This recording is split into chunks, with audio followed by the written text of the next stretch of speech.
From the daily speaking tree. അധ്യായം 1. മഠത്തിലേക്കുള്ള പ്രവേശനം. 7 വയസ്സ് മുതൽ സന്യാസ ജീവിതത്തിലേക്കുള്ള ദൈവവിളിയുടെ കൃപ വളരെ വ്യക്തമായി എനിക്ക് അനുഭവപ്പെട്ടിരുന്നു.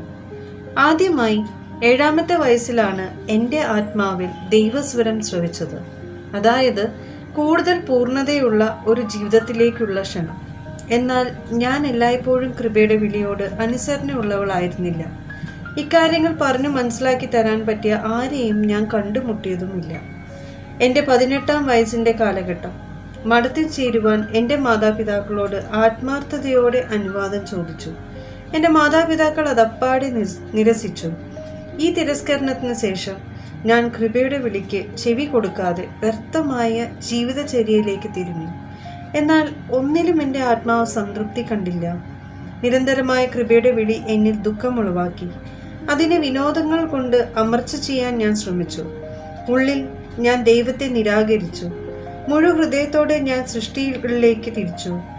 എന്നിട്ടും ദൈവകൃപ എൻ്റെ ആത്മാവിൽ വിജയം വരിച്ചു. ഒരിക്കൽ എൻ്റെ സഹോദരിമാരിൽ ഒരാളുമായി ഞാൻ നൃത്തത്തിന് പോയി.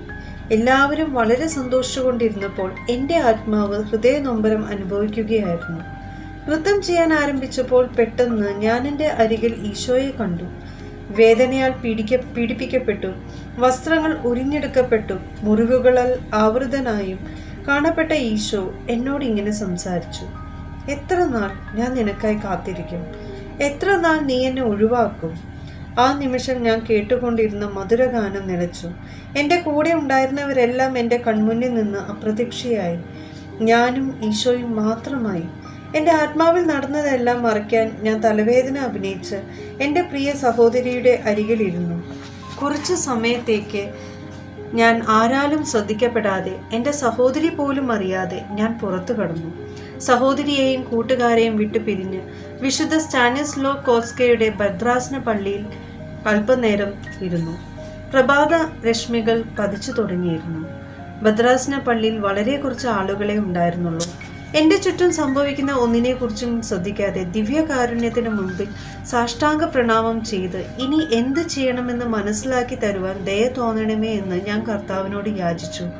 അപ്പോൾ ഞാൻ ഈ വാക്കുകൾ ശ്രവിച്ചു: വാർസോയിലേക്ക് ഉടനെ പോവുക. അവിടെ ഒരു മഠത്തിൽ നീ പ്രവേശിക്കും. പ്രാർത്ഥന കഴിഞ്ഞ് ഞാൻ എഴുന്നേറ്റ് വീട്ടിൽ വന്ന് അത്യാവശ്യം ക്രമീകരിക്കേണ്ട കാര്യങ്ങളെല്ലാം ചെയ്തു. എൻ്റെ ആത്മാവിൽ സംഭവിച്ച കാര്യങ്ങളെല്ലാം എനിക്ക് സാധിക്കുന്ന വിധം എൻ്റെ സഹോദരിയെ പറഞ്ഞ് ധരിപ്പിച്ചു.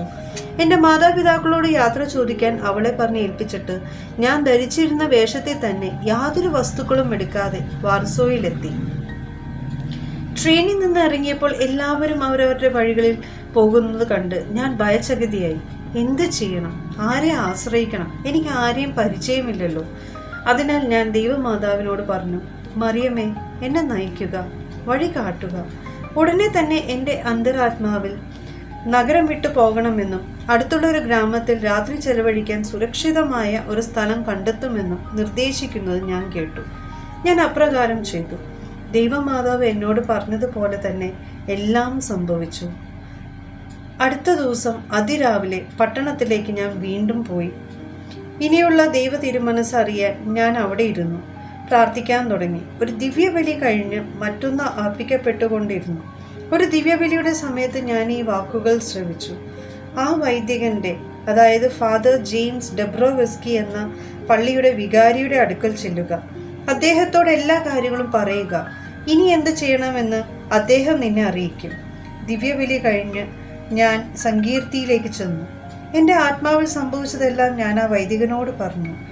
ഏത് സന്യാസ സഭയിൽ ചേരണമെന്ന് അദ്ദേഹത്തിൻ്റെ ഉപദേശം ആരാഞ്ഞു. ആ വൈദികൻ ആദ്യം ഒന്ന് അമ്പരന്നു പോയെങ്കിലും എൻ്റെ ഭാവിയെ കർത്താവ് ക്രമീകരിക്കുമെന്ന് ആഴമായി വിശ്വസിക്കാൻ എന്നെ ഉപദേശിച്ചു. തൽക്കാലത്തേക്ക് ഒരു മഠത്തിൽ പ്രവേശിക്കുന്നതുവരെ താമസിക്കാൻ ഞാൻ നിന്നെ ഒരു ഭക്തിയായ സ്ത്രീയുടെ അടുക്കൽ അയക്കാമെന്ന് അദ്ദേഹം പറഞ്ഞു. ഞാൻ ആ സ്ത്രീയുടെ വീട്ടിൽ ചെന്നപ്പോൾ അവർ എന്നെ സ്നേഹപൂർവ്വം സ്വീകരിച്ചു. അവരുടെ കൂടെ താമസിച്ച നാളുകളിൽ ഞാനൊരു മഠത്തിനു വേണ്ടി അന്വേഷിച്ചുകൊണ്ടിരുന്നു. എന്നാൽ ഏതെല്ലാം സന്യാസ ഭവനങ്ങളെ ഞാൻ സമീപിച്ചുവോ അവയെല്ലാം എന്നെ തിരസ്കരിച്ചു. ദുഃഖം എൻ്റെ ഹൃദയത്തെ ഗ്രസിച്ചു. ഞാൻ എൻ്റെ ഈശോനാഥനോട് പറഞ്ഞു: എന്നെ സഹായിക്കൂ, എന്നെ തനിയെ വിടരുതേ. അവസാനം നമ്മുടെ വാതിലിൽ ഞാൻ മുട്ടി. ഇപ്പോഴത്തെ മദർ ജനറലും അന്നത്തെ മദർ സുപ്പീരിയറുമായിരുന്ന സിസ്റ്റർ മൈക്കിൾ എന്നെ വന്ന് കണ്ടു. കുറച്ചു നേരത്തെ സംഭാഷണ ശേഷം ഈ ഭവനത്തിൻ്റെ നാഥൻ്റെ അടുത്ത് ചെന്ന് അദ്ദേഹം എന്നെ സ്വീകരിക്കുമോ എന്ന് ആരായാൻ അവർ എന്നോട് ആവശ്യപ്പെട്ടു. ഈശോനാഥനോട് ഞാൻ ചോദിക്കേണ്ടത് എന്തെന്ന് എനിക്ക് ഉടനെ തന്നെ മനസ്സിലായി. വളരെ സന്തോഷത്തോടെ ഞാൻ ആ ചാപ്പലിൽ ചെന്ന് ഈശോയോട് ചോദിച്ചു, ഈ ഭവനത്തിൻ്റെ നാഥ, അങ്ങ് എന്നെ സ്വീകരിക്കുമോ? ഇപ്രകാരം അങ്ങയോട് ചോദിക്കുവാനാണ് ഇവിടുത്തെ ഒരു സിസ്റ്റർ എന്നോട് ആവശ്യപ്പെട്ടത്. ഉടനെ തന്നെ ഈ ശബ്ദം ഞാൻ കേട്ടു, ഞാൻ സ്വീകരിക്കുന്നു, നീ എൻ്റെ ഹൃദയത്തിലുണ്ട്. ഞാൻ ചാപ്പലിൽ നിന്ന് മടങ്ങി ചെന്നപ്പോൾ മദർ സുപ്പീരിയർ ആദ്യമായി ചോദിച്ചു, കൊള്ളാം, നിന്നെ നാഥൻ സ്വീകരിച്ചോ? ഞാൻ മറുപടി പറഞ്ഞു, ഉവ്വ്, നാഥൻ നിന്നെ സ്വീകരിച്ചിട്ടുണ്ടെങ്കിൽ ഞാനും സ്വീകരിക്കുന്നു. ഇപ്രകാരമായിരുന്നു എൻ്റെ സഭാ പ്രവേശം.